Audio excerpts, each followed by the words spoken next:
Hi! So ito nga pala yung mga sagot sa exercises sa previous video. Pag-uusapan natin ngayon ang long division of polynomials. Now, bakit may long na term? Kasi merong shorter way called synthetic division, which will be discussed on the next video. But yung method na yun is medyo selective siya sa mga problems, but more on that later.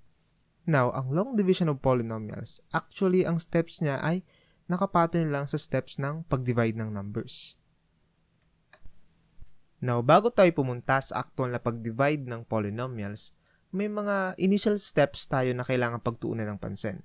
Una is, we have to make sure na the terms of the polynomial should be in descending order based on exponent or power of variables. For example, we have this polynomial 4 plus x squared plus 3x cubed plus x.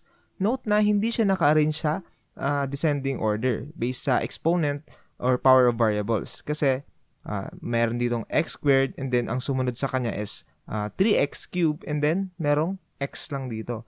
So, kailangan nating ayusin. So, ang mauunang term dapat is itong 3x cubed. Kasi siya yung pinakamataas.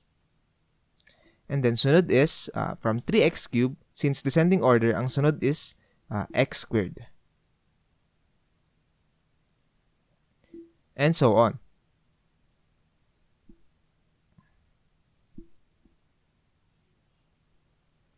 Note na, hindi na bago yung value ng polynomial na to. Same pa rin to dito, ang pinagkaiba lang nila is, ito is naka-arrange siya sa descending order based on power of variables. Kung mapapansin nyo, x cubed, then x squared, and then x, and sumunod is wala na yung x, constant na lang. Another thing is, we have to make sure that the missing power of variables should have a placeholder with numerical coefficients 0. So, ano yung ibig sabihin nito? Let's say we have this polynomial x cubed plus x plus 1. So, note na meron tayong missing power of variable which is x squared.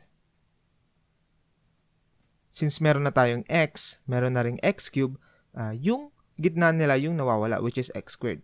So, gagawin natin is bigyan daw natin ng placeholder with numerical coefficient 0. So, ito na yung placeholder natin. Note na, ang effective value lang nito is 0. So, kahit idagdag pa natin to dito sa polynomial na to, hindi mababago yung original polynomial.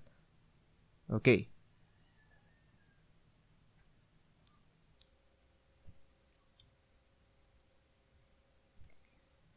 Again, same pa rin to dito. Kahit nagdagdag tayo ng another term which is 0x squared, ang effective value nito is 0 lang din. Kaya hindi niya nabago yung polynomial. So, malaki yung tulong nito sa division of polynomials. Makikita nyo mamaya. So, ngayon, proceed na tayo sa actual na pag-divide ng polynomials. So, ang unang example natin is x squared plus x plus 4 over x plus 1. So, ang una natin gagawin is, i-check muna kung naka-arrange ba siya at walang missing terms. So, ito, naka-arrange to, pati ito, at wala ring missing terms. So, kailangan natin siyang i-rewrite into this form.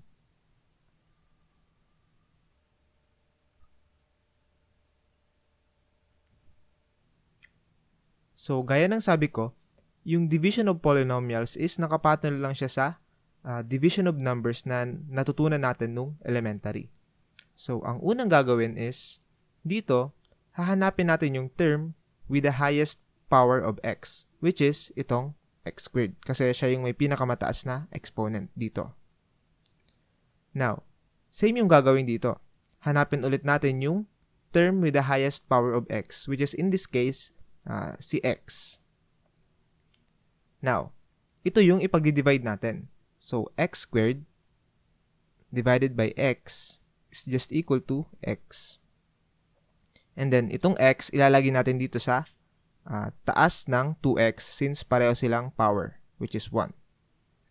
And then, katulad lang nga din talaga ng division of numbers, imumultiply natin tong x dito sa x plus 1. So, x times x is x squared. And then, x times 1 is x. And then, subtraction. So, x squared minus x squared is 0. And then 2x minus x is just positive x. And then, ang sunod na gagawin is bring down natin tong si 4. So, plus 4.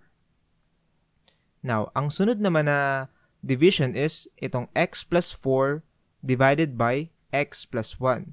So, gaya nung dati, hanapin ulit natin yung term with the highest power of x.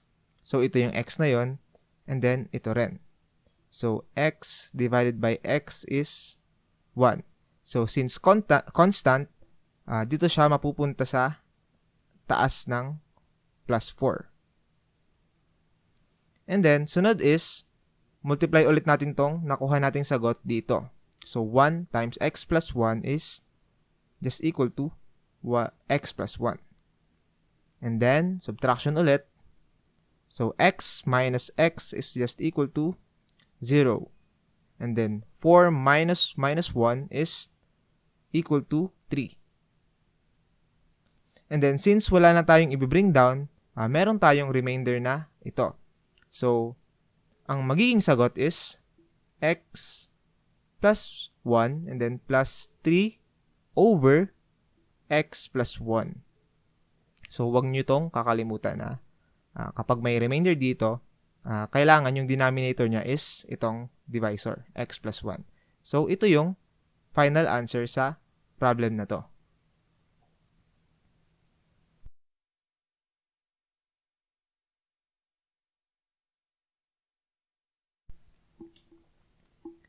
So, proceed na tayo sa another problem.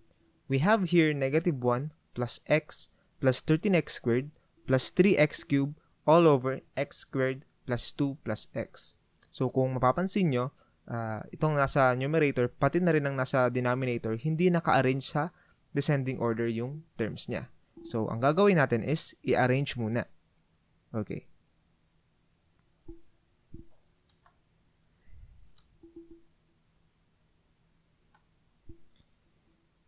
So, ang leading term natin is itong 3x squared. And then followed by positive 13x squared and then x minus 1. Dito naman sa baba, we have here x squared plus 2 plus x. So, ang leading term is x squared. And then followed by positive x and then plus 2. So, naka-arrange na siya. So, let's proceed sa actual division ng polynomials.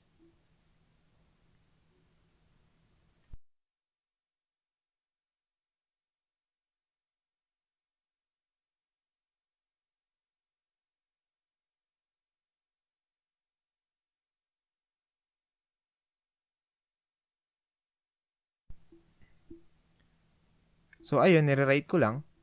So, again, nahanapin ulit natin yung term with the highest power of x. So, since naka-arrange na to sa descending order, so alam natin na ito yung hinahanap natin. And dito naman, ito yung hinahanap natin. Okay. So, 3x cubed divided by x squared is just equal to 3x. So, 3x. And then again, 3x times x squared plus x plus 2. So, 3x times x squared is just equal to 3x cubed. And then, 3x times x is just equal to 3x squared. And then, 3x times 2 is just 6x. Now, proceed tayo sa subtraction. So, 3x cubed minus 3x cubed is just equal to 0. And then, 13x squared minus 3x squared is just equal to positive 10x squared. Then lastly, we have x minus 6x. So, equal lang siya sa negative 5x. And now, ang sunod na gagawin is, may natitira pa tayong negative 1 dito. So, ibaba na natin. And then, the same, 10x squared minus 5x minus 1 divided by x squared plus x plus 2. So, ito ulit yung leading terms. So, 10x squared divided by x squared So, 10 na lang. And again, dito siya sa taas ng constant. Okay. So, 10 times x squared is 10x squared. And then 10 times x is just equal to 10x. Now, 2 times 10 is equal to 20. So, again, subtraction ulit. So, 10x squared minus 10x squared is 0. And negative 5x minus positive 10x is just equal to negative 15x. Then lastly, negative 1 minus positive 20 is negative 21. Now, ang sunod is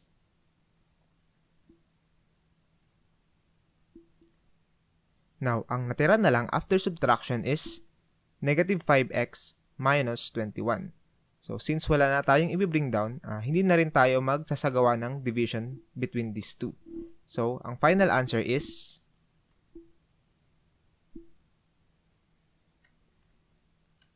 3x plus 10 plus itong remainder natin, negative 15x minus 21 over, huwag kalimutan itong divisor na, x squared plus x plus 2. So, ito na yung sagot.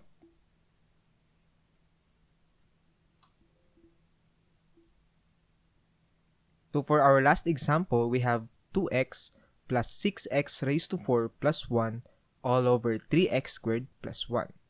So, note na aside from not being arranged in descending order, may mga missing power of variables din tayo. So, kung papansin nyo, merong x raised to 4, pero walang x raised to 3, x raised to 2. And dito naman, wala yung x na x raised to 1. So, ayusin na muna natin yon and then i-rearrange din natin. Okay?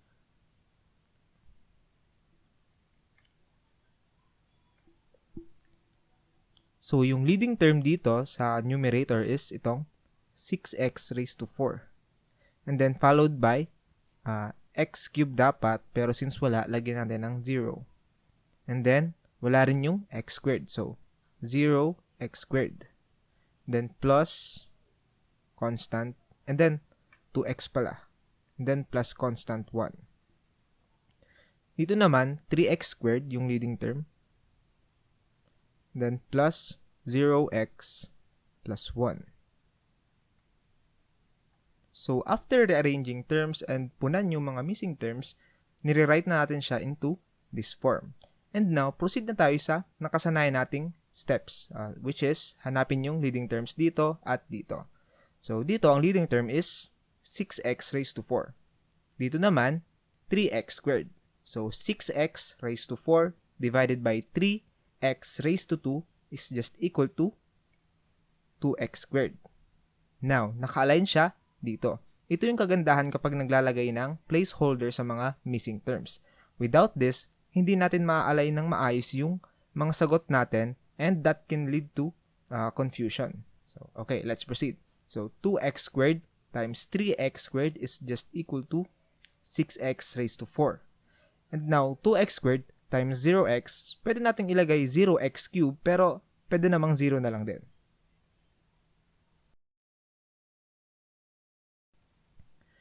Now, 2x squared times 1 is positive 2x squared. Now, let's proceed sa subtraction. So, 6x raised to 4 minus 6x raised to 4 is 0. And then 0 minus 0 is 0. Ito naman, 0x squared minus 2x squared is negative 2x squared. Now, itong 0 na to, pwede nating tanggalin para mas malinis tignan yung solution. Okay. So, bring down positive 2x.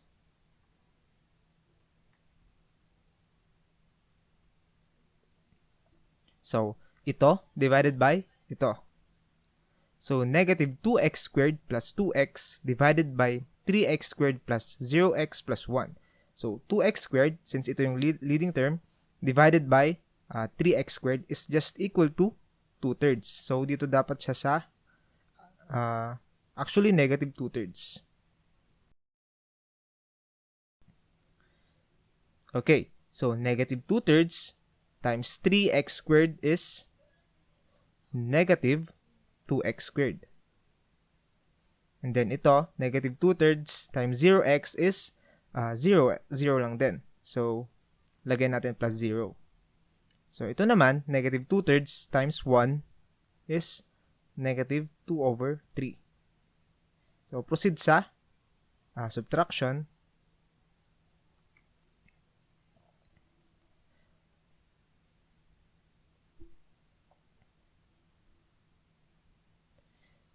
Now, negative 2x squared minus negative 2x squared is just equal to 0.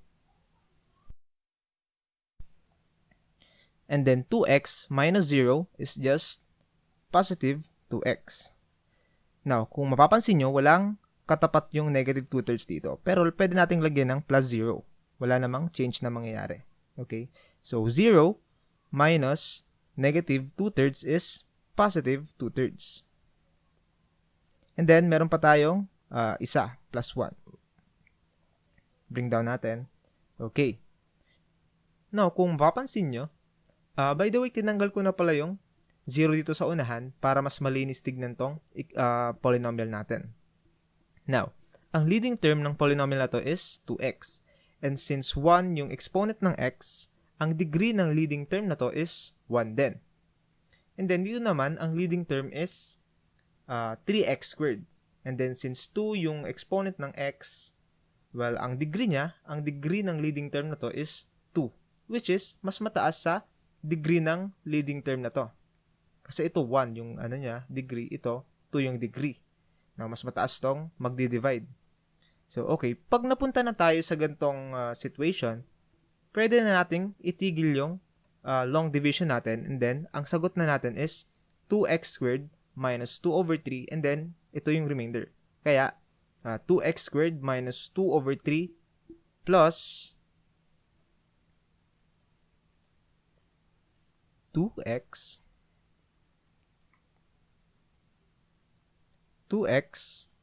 plus 2/3 plus 1 all over itong 3x squared plus 1. Note na kahit hindi na natin ilagay itong 0x. So, ang final answer is 2x squared minus 2/3 plus 2x plus 2/3 plus 1 all over 3x squared plus 1. Okay?